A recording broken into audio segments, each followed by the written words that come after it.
வெண்முரசு. திசைதேர் வெள்ளம் 46. வாசிப்பது சந்தீப். பாண்டவப் படையின் நடுவே பாஞ்சால அக்ஷயணியின் 7வது புரவிப் படையின் பரிவீரனாகிய பீலன் அனிலை எனும் பெரும்புரவியின் மீது அமர்ந்திருந்தான். வலக்கையில் நீண்ட குத்துவேலை தண்டை நிலத்தூன்றிப் பற்றி இடக்கையால் கடிவாளத்தை தளர்வாகப் பிடித்து சேணத்தில் கால்களை நுழைத்து உடல் நிமிர்த்தி நீள்நோக்கு செலுத்தி அசையாச் சிலையென காத்திருந்தான். அவனுக்கு முன்னால் 4 அடுக்குகளுக்கு அப்பால் படைகளின் பொருதுமுகத்தில் 2 எடைமிக்க இரும்புத் தகடுகள் உரசிக்கொள்வது போல பேரோசையும் அனல் பொறிகளென அம்புகளும் எழுந்து கொண்டிருந்தன. ஆடியை நோக்கும் ஆடியிலென இருபுறமும் புரவிகளின் நேர்நிறை விழி தொடும் எல்லை வரை அகன்று சென்றது. அவன் அந்த எல்லையின்மையை உளந்தவிர்த்து தன் படைப்பிரிவை மட்டும் எண்ணத்தில் நிறுத்தினான். கங்கைக்கரையில் நீண்ட கொடைக்கயிற்றில் புலத்தியர் உலரவிட்ட ஆடைகள் போல அவை உள்ளதாக எண்ணிக்கொண்டான். புரவிகளின் வாள்கள் சுழன்று கொண்டே இருந்தன. அவை உடல் எடை மாற்றியும் பொறுமையிழந்தும் அசைந்தன.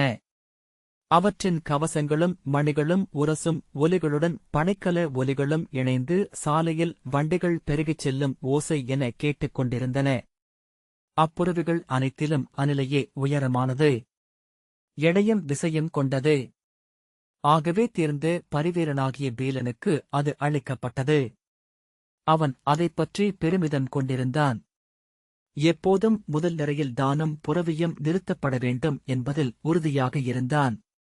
அவனுடைய படைப்பிரிவு சீராக அணிவகுத்துச் செல்கையில் நோக்கும் படைத்தலைவர்களின் விழிகள் அனிலையைக் கண்டு விரிவதை அவன் ஒருபோதும் தவறவிடுவதில்லை. அப்போது அவன் உடல் மேலும் நிமிரும். அவர்களில் பலர் பின்னர் கொட்டிலுக்கு வந்து அனிலையை பார்த்துச் சென்றதுண்டு. துருபதரே 2 முறை கொட்டிலுக்கு வந்து அதைத் தொட்டு வருடிவிட்டுச் சென்றார்.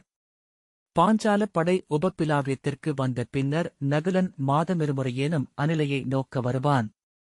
முதல் நாள் நகுலன் அணுகியதுமே நெடுநாட்களாக அறிந்த ஒருவனை நோக்கி உளம்பாய்வது போல் அனிலை நிலையெழுந்து கட்டுக்கயிற்றை இழுத்து உடல் திருப்பி மெய்விதிர்த்து கனைப்போசை எழுப்பியது.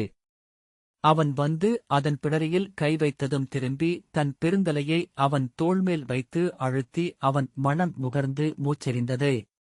ஒவ்வொரு முறையும் அவன் வருவதற்கு முன்னதாகவே அன்று காலையிலேயே அது அவனுக்காக உளமுறங்கி நிலையெழுந்து குளம்பு மாற்றி மிதித்தும் தலை தாழ்த்தி மூச்சு சீறியும் பிடரிகுலைத்தும் காத்திருக்கும். நகுலன் வரும் நாள் அதற்குத் தெரியும் என பீலன் எண்ணிக்கொண்டதுண்டு. ஆனால் நகுலன் சீரான நாளடையில் வருவதில்லை என்பதை பின்னர் நோக்கியபோது புரவி எப்படி அதை அறிகிறது என அவன் வியப்புறுவான். அவன் தந்தை அவனிடம் புரவி அறிவனவற்றை மானுடர் அறியவியலாது. விலங்குகள் கொள்ளும் அறிவை மானுடரால் விளக்கவே இயலாது. அவை பேரன்பால் மெய்யுணர்கின்றன என்றார். அனிலையை அவன் தொலைவிலிருந்து நோக்கிக் கொண்டிருக்கும் ஒவ்வொரு முறையும் அந்த திகைப்பை அடைவான். அதற்குள் வாழ்வது எது? வலியும் நோயும் பசியும் இறப்பும் அதற்கு உண்டு. ஆனால் துயரில்லை, கவலையுமில்லை. மானுடரை விட தெய்வங்களுக்கு உகந்த ஊர்தியாக அது இருப்பது அதனால்தான் போலும். மானுடரில் நோக்கிலேயே அடிமையும் மிடிமையும் கொண்ட புல்லர்களை அவன் கண்டதுண்டு. புரவிகளில் நோயுற்றும் உணவின்றியும் நொய்ந்தவற்றையே கண்டிருக்கிறான். நிமிர்விலாத புரவி என ஏதுமில்லை. கால் மடித்து ஒரு கழித்து படுத்து தலை நிமிர்ந்து இளவையில் காய்ந்து விழிமூடி அசை போட்டுக் கொண்டிருக்கும் புரவியின் அழகு அவனை விழிநேர் கசிய வைப்பதுண்டு. பேரரசர்கள் அரியணையில் அமர்கையில் மட்டுமே எழும் நிமிர்வு அது.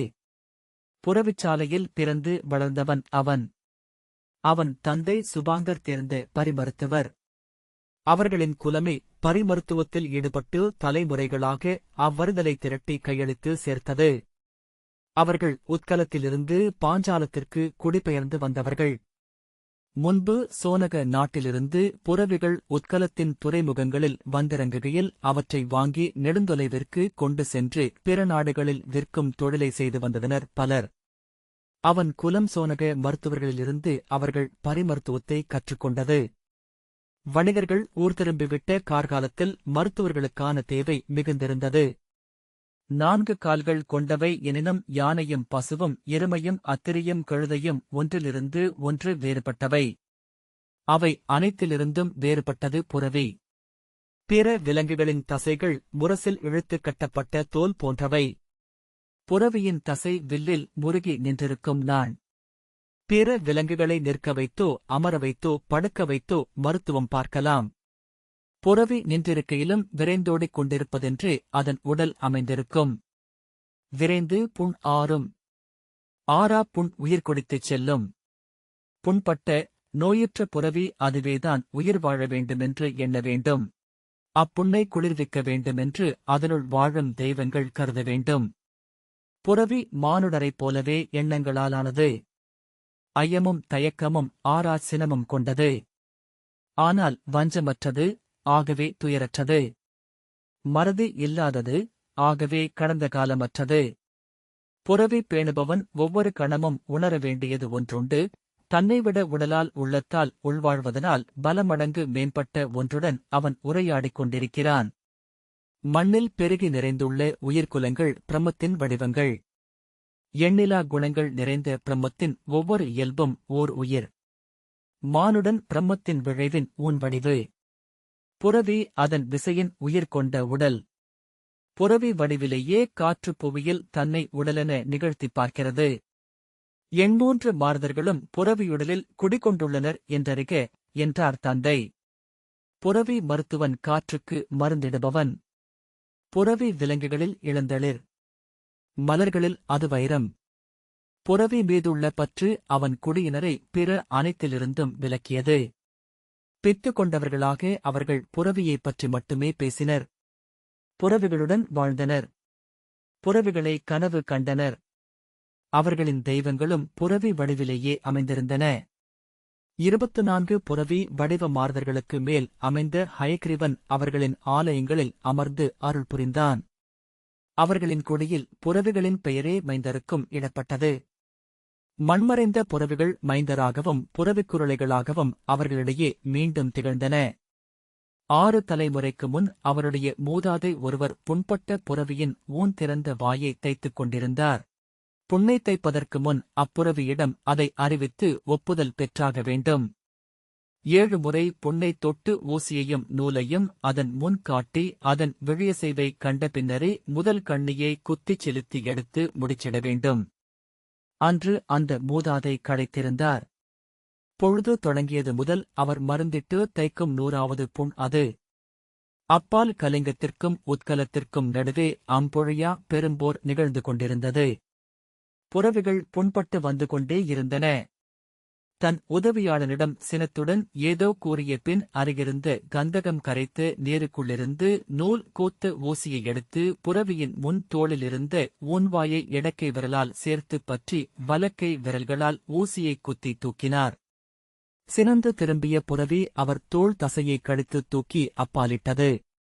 பின்னர் எழுந்து விரைந்தோடி அப்பால் சென்று நின்று நடுங்கியது. மூதாதையின் உதவியாளர்கள் சென்று அவரை தூக்கி எடுத்தனர். புறவியின் கடிபட்டு தசைகிழிந்து குருதி கொட்டிக் கொண்டிருந்தது. படிக்காரம் கரைத்து நீரால் அதை மும்முறை கழுவி கந்தக பிசினால் நீவி மெழுகுத் துணியால் கட்டிட்டு அவரை மெல்ல பற்றி இல்லத்திற்கு கொண்டு சென்றனர். அப்புறவி தனக்குரிய மரத்தைக் கண்டடைந்து அதில் உடல் சாய்த்து நின்று முன்வலக்கால் தூக்கி விழிமூடி தலை தாழ்த்தியது. அதன் தசைகள் ஒவ்வொன்றாக நாந்தொடர்ந்தன. 3 பகல் அவ்வாறே அது நின்றிருந்தது.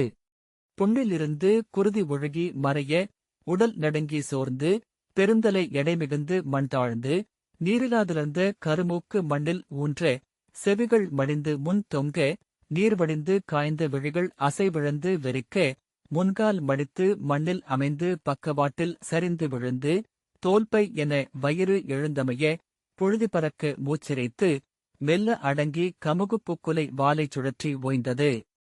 அம்மூன்று நாட்களும் தன் இல்லத்தில் கடும் காய்ச்சலில் உடல் சிவந்து நினைவழிந்து நாவில் பொருளிலாச் சொற்கள் எழ அவ்வப்போது வலிப்பில் கைகால் இழுத்துக் கொள்ள இறப்பு நோக்கி சென்று கொண்டிருந்தார் மூதாதை. புறவி இறந்து 3வது நாழிகையில் அவரும் உயிர் துறந்தார். அப்புறவியுடன் சேர்த்து அவரையும் மண்ணில் புதைத்தனர். 41வது நாள் நிமித்திகன் கல்பரப்பை கோள் நோக்கி கணித்து அவர் செய்த பிழை என்னவென்று உணர்த்தினான். அவர் குடியை குலம் விலக்கி வைத்தது. 3 ஆண்டுகள் பிறிதொரு நிலத்திற்குச் சென்று அங்கே பரிபேணி பிழைநிகர் செய்து மீள வேண்டுமென்று ஆணையிட்டது. இறந்த மூதாதையின் மைந்தர் கபிலர் தன் 3 மனையாட்டிகளுடனும் 12 மைந்தருடனும் உத்கலத்திலிருந்து கிளம்பி பாஞ்சாலத்திற்கு வந்தார். அன்று பாஞ்சாலம் பயிலா பழங்குடிகள் ஒருவரோடொருவர் பூசலிட்டு பரவிய மலை நிலமாக இருந்தது. ஆண்டுக்கு 2 முறை 7 மடங்கு பெருகும் 5 நதிகளின் சதுப்பில் அவர்கள் கோதுமையும் கரும்பும் பயிரிட்டனர். நதிகளினூடாக வந்து சேரும் பொருட்களை மலை மடம்புகளுக்குள் அமைந்த சந்தைகளுக்கு கொண்டு செல்லும் பொருட்டு அத்திரிகளை பேணினார்கள். சுழிப்பிழையாலும் காலொருமை இன்மையாலும் போருக்கும் பயணத்திற்கும் ஒவ்வாதவை என தவிர்க்கப்பட்ட புறவிகளை வணிகர்கள் படகுகளில் ஏற்றிக் கொண்டு வந்து பாஞ்சாலப் பழங்குடிகளுக்கு விற்றனர். அவை பிறிதொரு வகை அத்திரிகள் என்றே அக்குடிகள் எண்ணின. அத்திரிகளை நிலமும் நீரும் காற்றும் ஒளியுமே பேணின. அங்கு வந்து சேர்ந்த கபிலர் இருபுறமும் சுமை தூக்கியபடி மலை விளிம்புகளினூடாக கொடிபோல் சுற்றிப் படர்ந்திருந்த சிறுபாதைகளில் சென்று கொண்டிருந்த புறவிகளைக் கண்டார். அவற்றில் பல புறவிகள் நோயுற்றிருந்தன. முறையாக பேணப்படாமையால் உடற்குறைகள் பெருக வலிகொண்டு துயருற்றிருந்தன. அவற்றை பேணுவதெப்படி என்று அவர் அம்மக்களுக்கு கற்பித்தார்.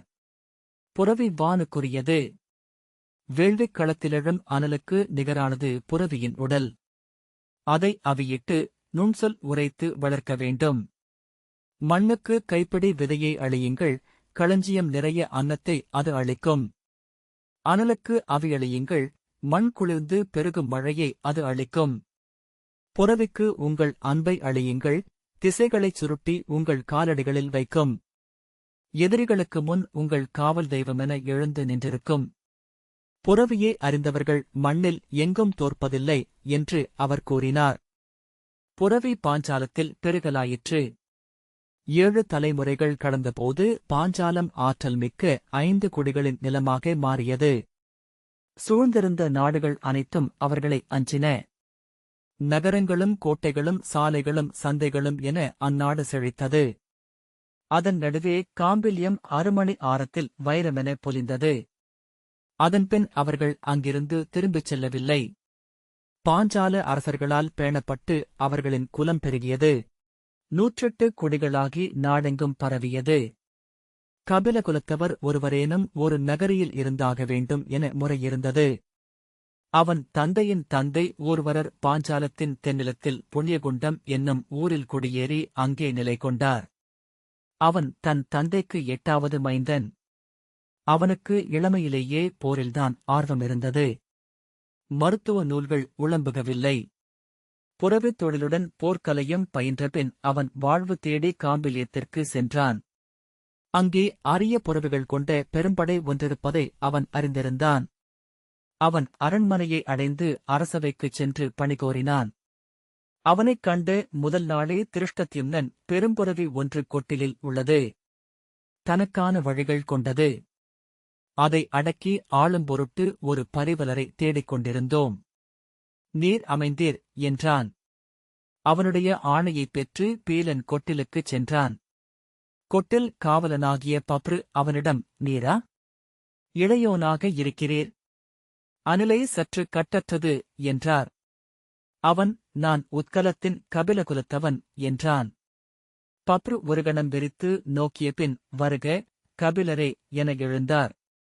அவனுடைய மடத்தை அறிந்ததும் அனிலை மூச்சு சீறி பெரிய குழம்புகளை கொட்டிலின் கர்த்தரையில் முட்டியது. அவன் அதை அணுகி சற்று அப்பால் நின்று தன் உள்ளத்தால் அதனுடன் உரையாடலானான். என் அன்னையே, நான் எளியவன். உன்னை பேணும் பொருட்டு வந்துள்ள அடியவன். உன் காலடிகளில் என் வாழ்க்கையை நிறைவு செய்ய விழைபவன். எனக்கு அருள்க. என்னை உன்னருகே அணுகவிடுக. மீண்டும் மீண்டும் உதடுகள் மெல்ல அசைய அதை சொன்னபடி அருகே சென்று அதன் கழுத்தில் தொட்டான். தொடப்போன இடம் முன்னரே விதிர்த்தது. அனிலை திரும்பி அவன் தலைக்கு மேல் தன் தலையை தூக்க அதன் எச்சில் வழிந்து அவன் மேல் விழுந்தது. அவன் முகம் மலர்ந்து அண்ணாந்து நோக்கி, அன்னையே, வணங்குகிறேன் என்றான். பப்ருவிடம், அன்னை என்னை ஏற்றுக்கொண்டு விட்டாள் என்றான். அனிலை 4 அகவை வரை குழவி என்றும் கன்னி என்றும் கொட்டிலில் நின்றாள். இனிய விளையாட்டுத் தோழியாகவும் விரைவுக்கு மேல் விரைவெடுக்கும் விசை கொண்டவளாகவும் பரிவலர் அவளை எண்ணியிருந்தனர்.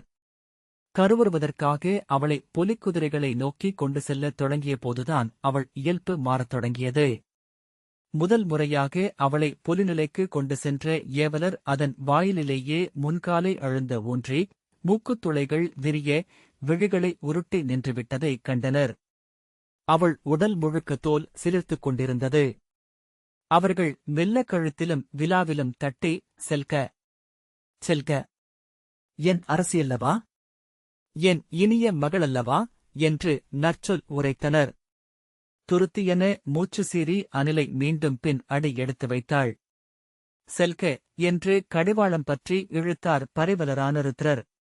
தலையால் ஓங்கி அறைந்து அவரை தூக்கி அப்பால் வீசி அவர் உதவியாளரை விலாவால் தட்டித் தள்ளிவிட்டு 4 குழம்புகளும் நிலத்தில் அறைந்து ஒலி எழுப்ப விரைந்தோடி மூடியிருந்த கொட்டில் வேலியை தாவிக் கடந்து வந்து தன் நிலையை அடைந்து உள்ளே சென்று நின்றிருந்தாள். அவர்கள் இருவரும் மூச்சிறைக்க ஓடி வந்தபோது கொட்டில் நிலையில் அவள் காய்ச்சல் கண்டது போல் நடுங்கிக் கொண்டிருப்பதை பார்த்தனர். ருத்ரர் அருகே வந்தபோது மூச்சு சீர விழிகளை உருட்டி அவள் திரும்பிப் பார்த்தாள். ருத்ரர் அதிலிருந்த குறிப்பை உணர்ந்து நின்றுவிட்டார். அவர் உதவியாளரையும் தன்னை அணுக அவள் விடவில்லை. கொட்டிலில் இருந்த வேறு 2 உதவியாளர்கள் வந்து அவள் கடிவாளத்தைப் பற்றிக் கட்டினார்கள். அன்று முழுக்க உணவருந்தாமல் தலை தாழ்த்தி உடல் நடுங்கி அதிர்ந்து மூச்சு சீர அவள் நின்றிருந்தாள். மறுநாள் புலரியில் அவள் கடிவாளத்தை அவிழ்த்து வெளியே கொண்டு வந்தபோது முன்னால் கொண்டு வைத்து மென்றுவிடும் மாவும் கலந்த நீரை அவள் அருந்தவில்லை. நோயுற்றிருக்கிறாள். உள்நோயின்றி புறவிகள் உணவு மறுப்பதில்லை என்றார் கொட்டில் மருத்துவர் சுதலர். அவள் உடலை அவர் எங்கு தொட்டபோதும் அங்கே தோல் விதிர்த்தது. கடிவாளத்தைப் பற்றித் தாழ்த்தி அவள் வாயின் மணத்தை முகர்ந்து குடலில் புண் நிறைந்திருப்பது போல் மனம் எழுகிறது என்றார். ஒரே நாளில் புண் எவ்வாறு எழும் என்றார் ருத்ரர். உளம் கொதித்திருக்கிறாள். என்ன நிகழ்ந்தது என்று சுதலர் கேட்டார். அவர்கள் அதை சொன்னபோது விந்தை. இப்பருவத்தில் புறவிகள் புலிநிலையின் குருதி மணத்தை அறிந்ததுமே உவகை கொண்டு கனைப்பதையே கண்டுள்ளேன். அவற்றை நாம் உள்ளே கொண்டு செல்லத் தேவையில்லை. நம்மை அவை இழுத்துச் செல்லும் என்றார் சுதலர். அவளைச் சூழ நோக்கி நடுக்கம் உள்ளது. அஞ்சியிருக்கிறாள். அஞ்சும்படி எதுவோ நிகழ்ந்துள்ளது என்றார் சுதலர். ருத்ரர் என்ன செய்வது? எப்படியும் கருவுற்றாக வேண்டுமே என்றார். பார்ப்போம். இப்போது இவள் உணவுண்ண வேண்டும். இன்னும் ஒரு நாள் உணவொழிந்தால் இவள் குடலும் இரைப்பையும் புண்ணாகிவிடும். அப்புண்ணை ஆற்றிய பிறகே உணவு அளிக்க இயலும் என்றார் சுதலர். மூங்கில் குழாய் வைத்து உணவை உள்செலுத்தலாமே என்றார் ருத்ரர். தன்னினைவின்றி படுத்திருந்தால் அவ்வாறு செய்யலாம். முழு ஆற்றலுடன் நின்றிருக்கும் புறவிக்கு குழாய் வழியாக உணவு நீரூட்ட இயலாது. ஆனால் ஒன்று தோன்றுகிறது என்று சொன்ன மருத்துவர் கொட்டிலில் துள்ளிக் கொண்டிருந்த 2 குதிரை மகவுகளை கயிறு கட்டி இழுத்துக் கொண்டு வரச் சொன்னார். சிறு புறவியான பசலன் ஆர்வத்துடன் அருகே வந்து அனிலையின் கால்களில் தன் முதுகையும் விலாவையும் உரசி அப்பால் சென்றான். அவன் தோழனான ஹரிதன் மேலும் அருகணைந்து அவள் கால்களுக்கிடையில் புகுந்து சிறிய மடியே தன் முகத்தால் முட்டை காம்புகளில் வாய் வைத்தான். கால்களை உதறியபடி பின்னகர்ந்த அனிலை குனிந்து ஹரிதனின் வாலையும் முதுகையும் நக்கத் தொடங்கினாள். நன்று. நாக்கு அசைந்து விட்டது. நீரைக் கொண்டு வையுங்கள் என்றார் மருத்துவர். மீண்டும் நீரை அருகில் கொண்டு வைத்தபோது அனிலை குனிந்து விழுவரை முகம் முக்கி நீர் அருந்தினாள். நீர் உள்ளே செல்லும் ஒலியைக் கேட்ட மருத்துவர் அணைக. உள்ளெழுந்த அனல் முற்றணைக என்றார். முகவாய் முள்மயிர்களில் நீர்த்துளிகள் நின்றிருக்க தலை தூக்கி நீள்மூச்செறிந்தாள் அனிலை. தலையை உலுக்கி காதுகளை அடித்துக்கொண்டு மீண்டும் ஹரிதனை நக்கினாள். 2 நாட்களுக்குள் முற்றிலும் சீரடைந்து உணவுண்ணத் தொடங்கினாள். அடுத்த கருநிலவு நாளில் மீண்டும் அவளை பொலிநிலைக்கு கூட்டிச் சென்றனர். இம்முறை கொட்டிலிலிருந்து பொலிநிலைக்குச் செல்லும் சிறு பாதையின் திருப்பத்திலேயே அனிலை காலூன்றி நின்றுவிட்டாள். பின்னர் திரும்பி கொட்டில் நோக்கி நடந்தாள். அவளைப் பற்றிக் கொண்டிருந்த பரிநிலைக்காவலன் கடிவாளத்தைப் பற்றி இழுக்க அவனை கடிவாளத்துடன் மேலே தூக்கி சற்றே சுழற்றி அப்பாலிட்டுவிட்டு கொட்டிலுக்குள் புகுந்துவிட்டாள். மீண்டும் 3 முறை முயன்ற பின் இவள் காமோறுப்பு கொண்டவள் போலும். யாரறிவார், முற்பிறவியில் அருந்தவம் எதுவோ ஆற்றி அது நிறைவடையாது உயிர் துறந்திருக்கக்கூடும் என்றார் மருத்துவர் சுதலர். அடுத்த கருநிலவு நாளில் உசினாரத்திலிருந்து வந்திருந்த மருத்துவரான ஜம்பர், இதை நான் பார்த்துக் கொள்கிறேன். பலமுறை செய்து வென்ற சூழ்ச்சி ஒன்றுள்ளது. அங்கிருப்பவை 100க்கு மேற்பட்ட புலிக்குதிரைகள். அவற்றின் விந்து கலந்த மணமும் அவை எழுப்பிய விழை ஒலிகளின் தொகையும் அவளை அச்சுறுத்துகின்றன. சில புரவிகள் அவ்வாறு அஞ்சுவதுண்டு. புலிநிலைக்கு அவளை கொண்டு செல்ல வேண்டியதில்லை. காட்டுக்குள் புலிக்குரிய நிலை ஒன்றை அமையுங்கள் என்றார். புரவி நிலைக்கு அப்பால் காட்டுக்குள் புலிநிலை ஒன்று அமைக்கப்பட்டது. முப்புறமும் எடைமிக்க தடிகளும் மூங்கிலும் வைத்து கட்டப்பட்ட சிறிய அறையில் அனிலையை கொண்டு சென்று கட்டினர். அவள் முன்கால்களுக்குப் பின்னும் கழுத்துக்குப் பின்னாலும் மூங்கில் வைத்து இறுக்கி அசையாது நிறுத்தினர். திரும்பவோ உடலை அசைக்கவோ அவளுக்கு இடமிருக்கவில்லை. இரு பின்னங்கால்களும் மூங்கில் தூணுடன் சேர்த்து கட்டப்பட்டன. என்ன நிகழ்கிறது என்று அறியாமல் முதலில் கட்டப்படுவதற்கு இடங்கொடுத்து அனிலை பின்னர் பதற்றமடைந்தாள். பெரிய குழம்புகளால் தரையை அரைந்தபடி நிலை குலைந்து துள்ளத் தொடங்கினாள். பொலிநிலையிலிருந்து குருதிவிசை நிறைந்த பொலிக்குதிரையாகிய பாவகன் அழைத்து வரப்பட்டான். அனிலையின் பின்புறத்திலிருந்து கோழையை எடுத்து மரவொரி ஒன்றில் நனைத்து பாவகனின் முகத்தருகே தொங்கவிட்டனர். மனம் கொண்டு காமம் எழுந்து உரிமை விழியுருட்டி முன்கால்களால் மண்பறித்து பாவகன் வெறிகொண்டான். அவன் ஆணுறுப்பு இரும்புலக்கையென வெளிவந்தது. அனிலையை விட இருபிடி உயரமும் கால்பங்கு எடையும் கொண்டிருந்தான். அவனை இழுத்து வந்து அனிலையின் அருகே நிறுத்தியதும் உரிமை உடல் மெய்ப்பு கொண்டு தலை குலுக்கியபடி அணுகினான். தலையைத் தாழ்த்தி விழிகளை உருட்டி அசைவிலாது நின்றாள் அனிலை. மருத்துவர் ஜம்பர் பழுப்புக் கூழாங்கல் போல பற்களைக் காட்டி, நோக்குக.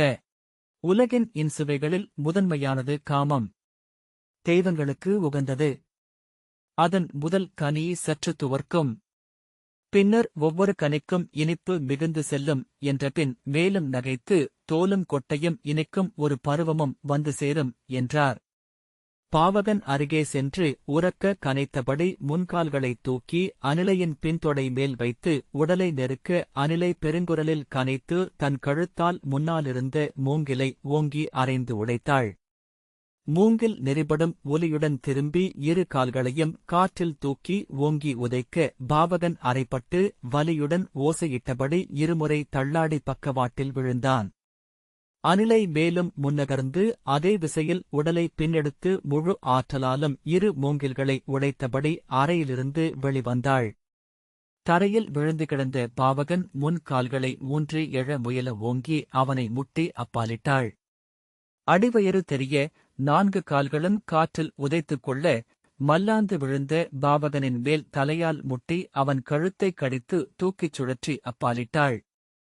பாவகனின் பெருநாளம் உடைந்து கழுத்திலிருந்து கொழுங்குருதி பீரிட்டு அனிலையின் முகத்திலும் கழுத்திலும் வழிந்தது.